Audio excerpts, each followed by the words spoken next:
जय भीम। मैं आपका दोस्त राजा गौरव आज फिर एक बार धम्मपद की एक नई कहानी को लेकर आया हूँ। राजा पसेन नदी की कथा क्या है सर्वश्रेष्ठ। लेकिन इस कहानी की शुरुआत करूँ इससे पहले आप इस चैनल को लाइक कीजिए, सब्सक्राइब कीजिए और हाँ, शेयर करना बिल्कुल भी ना भूलिए। तो सुनते हैं गाथा 204। आरोग्य परमालाभा संतु दिट्ठ दिट्ठ परमधन विसास परमायाति निब्बाण परम सुखम। अर्थात निरोगी रहना सबसे बड़ा लाभ है। संतोष सर्वोत्कृष्ट धन है। विश्वास सबसे बड़ा संबंधी है तथा निर्वाण सर्वोत्कृष्ट सुख है। तो सुनते हैं क्या है सर्वश्रेष्ठ।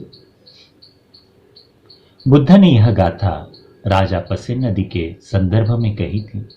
अपने जीवन के प्रारंभिक काल में राजा पसेन नदी काफी मात्रा में चावल और उतनी ही मात्रा में दाल सब्जी खाया करता था। एक दिन सुबह सुबह उसने इसी प्रकार का गरिष्ठ भोजन किया और अधिक खाने के कारण निद्रा की स्थिति को प्राप्त हो गया।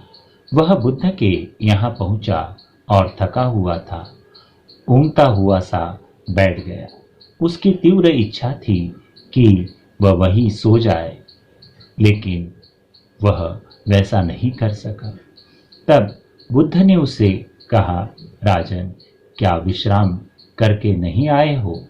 नहीं श्रीमान, मुझे अक्सर भोजन के बाद पीड़ा होती है। तब बुद्ध ने उससे कहा, राजन, अत्यधिक भोजन करने से इस प्रकार की पीड़ा होती है।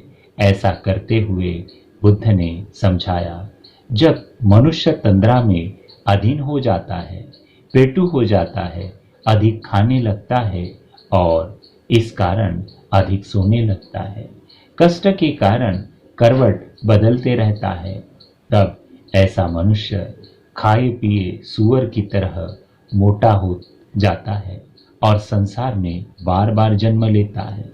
राजन, भोजन सदैव उचित मात्रा में ही करना चाहिए, वही जीवन के लिए उपयोगी और सुखद होता है।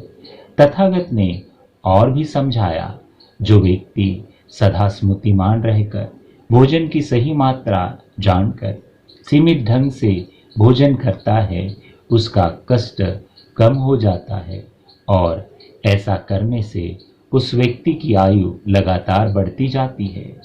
चेष्टा करने पर भी राजा इस गाथा को याद नहीं कर पाया। तब बुद्ध ने राजा के भांजे राजकुमार सुदासन, जो पास में ही खड़ा था, को इस गाथा को याद करने के लिए कहा। सुदासन ने बुद्ध से पूछा, भंते, इस गाथा को याद करके मैं क्या करूंगा? बुद्ध ने कहा, जब राजा भोजन कर रहे हो और अपने भोजन का अंतिम कौर लेने वाले हो, तब यह गाथा सुना देना। राजा इस गाथा को सुनाने का उद्देश्य समझ जाएंगे और तुरंत वह अंतिम कौर फेंक देंगे। जब अगली बार राजा भोजन बनाने के लिए चावल लाया जाए तो तुम कम चावल देना। जो आज्ञा भंते, सुदासन ने उत्तर दिया। इस प्रकार जब भी राजा सुबह शाम भोजन करने आता, अंतिम कौर लेता, तो उसका भांजा यह गाथा सुनाता और अगली बार भोजन के लिए कम चावल देता। इस प्रकार राजा संतोषपूर्वक भोजन करने लगा। कुछ समय बाद वह पतला हो गया और प्रसन्न रहने लगा। एक दिन राजा शास्ता को श्रद्धा सुमन भेंट करने गया और उन्हें साष्टांग प्रणाम कर कहा, भंते, मैं अब प्रसन्न हूँ। अब तो मैं दौड़ते हुए मृग को भी पकड़ सकता हूँ। पहले मेरे अपने भांजे से मेरी लड़ाई होती थी, लेकिन अभी हाल ही में अपनी बेटी वज्रा का उससे विवाह कर दिया है और उन्हें काशिक नाम का ग्राम भी दे दिया है। साथ ही राजमहल का एक मणिरत्न खो गया था, वह भी मिल गया है। आपके श्रावकों का विश्वास जीतने के लिए आपके रिश्तेदारों की पुत्री अपने घर लाया हूँ। इन सभी कारणों से मैं अति प्रसन्न हूँ। तब शाक्य मुनि ने समझाया, मनुष्य के लिए अच्छा स्वास्थ्य ही सबसे बड़ी उपलब्धि है। जो कुछ भी जीवन में प्राप्त हुआ उससे संतोष करना सबसे बड़ा धन है। विश्वास हमारा सबसे बड़ा बंधु है, लेकिन निर्वाण के समान कोई सुख नहीं है। अर्थात निर्वाण सबसे बड़ा सुख है, सबसे बड़ा सुख है। आरोग्य परमालाभा संतुष्टि परमाधन विसास परमायाति